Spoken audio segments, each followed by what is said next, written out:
حضرت عثمان غنی رضی اللہ عنہ اسلام کے تیسرے خلیفہ راشد اور جلیل القدر صحابی تھے۔ آپ کا مکمل نام عثمان بن عفان تھا اور آپ کا تعلق قبیلہ قریش کی شاخ بنو امیہ سے تھا۔ آپ کو اپنی حق سخاوت اور نرم مزاجی کی وجہ سے خاص مقام حاصل تھا۔ قبول اسلام۔ حضرت عثمان غن ان خوش نصیب صحابہ میں شامل ہیں جو ابتدائی دور میں اسلام لائے۔ حضرت ابوبکر صدیق کی دعوت پر آپ نے اسلام قبول کیا۔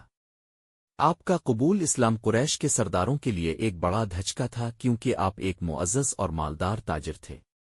نبی کرم کے داماد حضرت عثمان کو زوال نوآورین کہا جاتا ہے کیونکہ آپ کو نبی کریم کی 2 صاحبزادیاں نکاح میں ملے۔ پہلے حضرت رقا سے نکاح ہوا، ان کے انتقال کے بعد نبی کریم نے اپنی دوسری بیٹی کلثوم کا نکاح بھی آپ سے کر دیا۔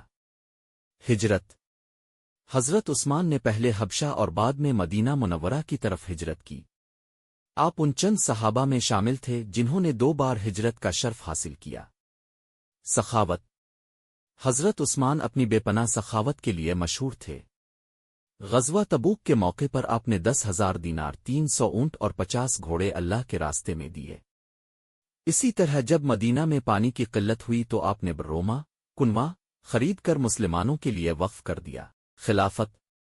حضرت عمر فاروق کی شہادت کے بعد شورا کے ذریعے حضرت عثمان کو 24 ہجری میں خلیفہ منتخب کیا گیا۔ آپ کی خلافت 12 سال جاری رہی۔ ابتدائی 6 سال میں اسلامی ریاست کو بے حد ترقی ملی جبکہ آخری 6 سال میں فتنوں نے سر اٹھانا شروع کیا۔ کا نام قرآن کی تدوین۔ حضرت عثمان نے قرآن کریم کو ایک مصحف نسخہ میں جمع کروایا اور اسے اسلامی سلطنت کے مختلف حصوں میں بھیجا تاکہ قرات میں یکسانیت رہے۔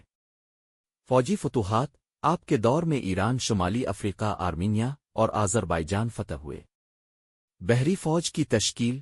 آپ کے دور میں اسلامی بحریہ کی بنیاد رکھی گئی جس سے مسلمانوں نے سمندری فتوحات کا آغاز کیا۔ شہادت۔ آپ کے آخری دور میں بعض فتنہ پرور عناصر نے بغاوت کی اور آپ کے خلاف سازشیں کیں۔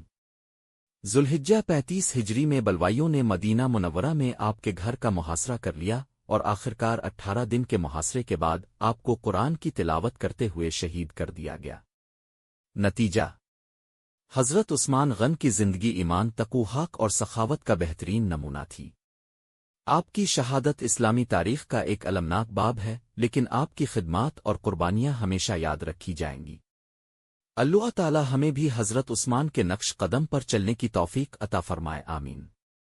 اگر ویڈیو اچھی لگی ہے تو میرے چینل کو سبسکرائب کر دیں، شکریہ۔